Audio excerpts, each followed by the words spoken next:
2004, I was at a weird place in life where I was involved with, I was about 34, 35, and I was involved in a lot of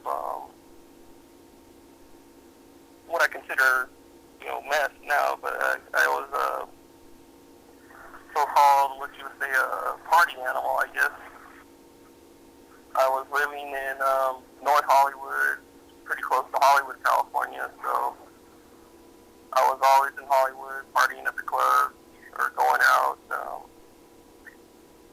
doing a lot of drinking and, other things, and I didn't have a girlfriend at the time. I had just recently broke up with a girlfriend that I had for about 5 years,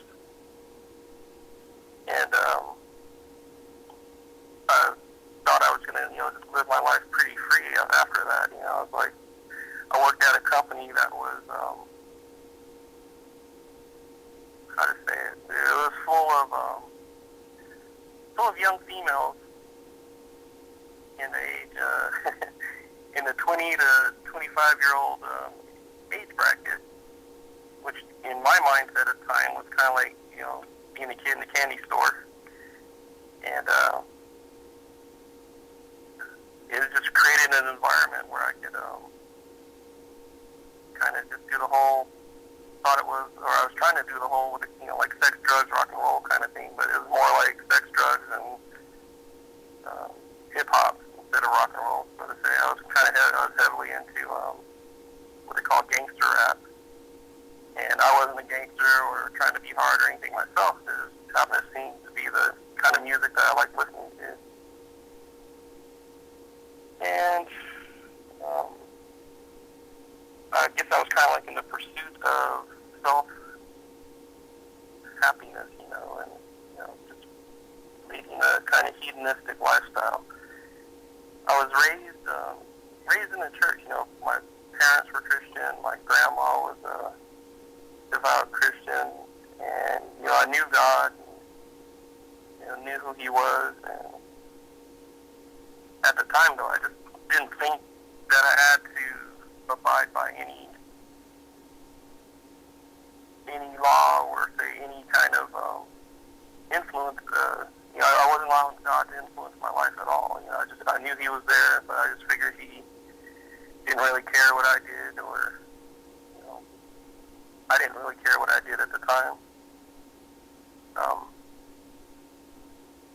So in my pursuit of happiness, I just discovered that you never really could find, true happiness, and especially in the things that I was doing. The things like some of the partying and stuff I did, it seemed pretty fun at the time. Except for the mornings after, where I wake up hungover or out of money because I spent all my, paycheck on partying or having fun. And so I wake up in the following days feeling kind of, still feeling kind of lost and empty, not really fulfilled. But luckily, I happened to meet an individual at my work. I worked at a women's clothing label, and I met an individual that was, she was Christian herself, and she was very different than, most of the other girls there that I met, and she kind of drew my attention because of, this difference that she had.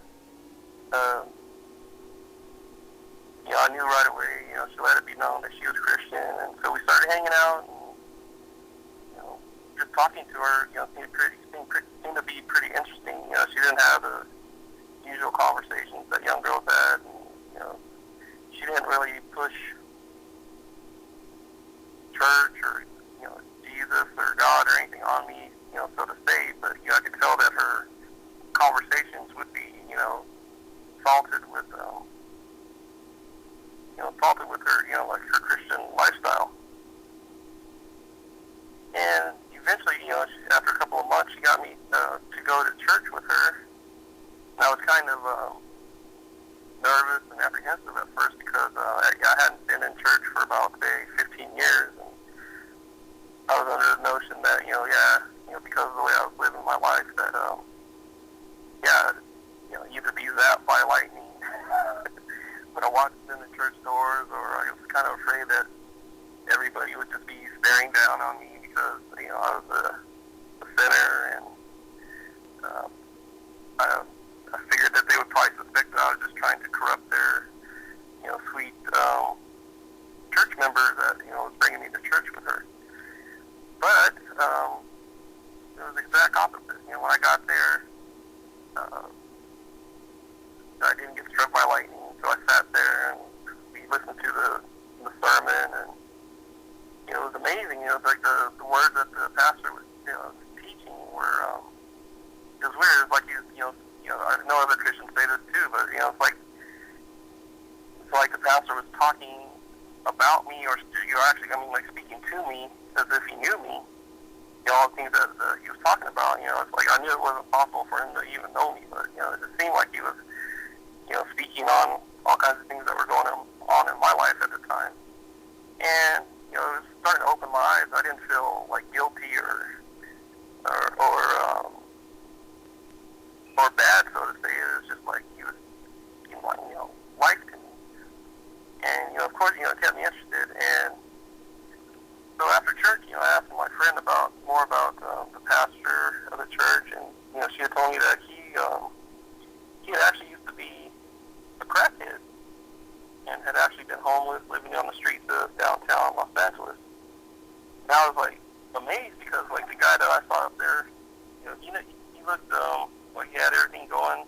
He looked like he had it together. He wore a nice suit, and he looked pretty healthy. I'd never heard of I'm sure there are, but at the time I had never heard of any person, considered a crackhead or somebody addicted to crack as being, delivered, let alone, running a church and, having, he had a day job, having a regular good paying job, a house, cars, a normal life now. So that was just pretty amazing to me that,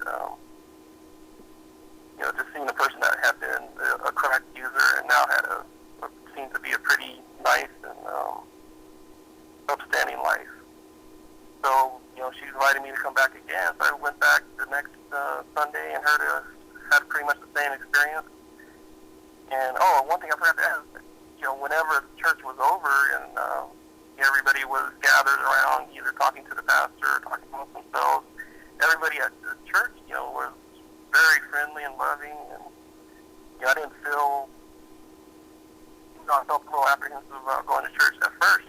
These people made me feel comfortable, which is something I had never felt, before in a church.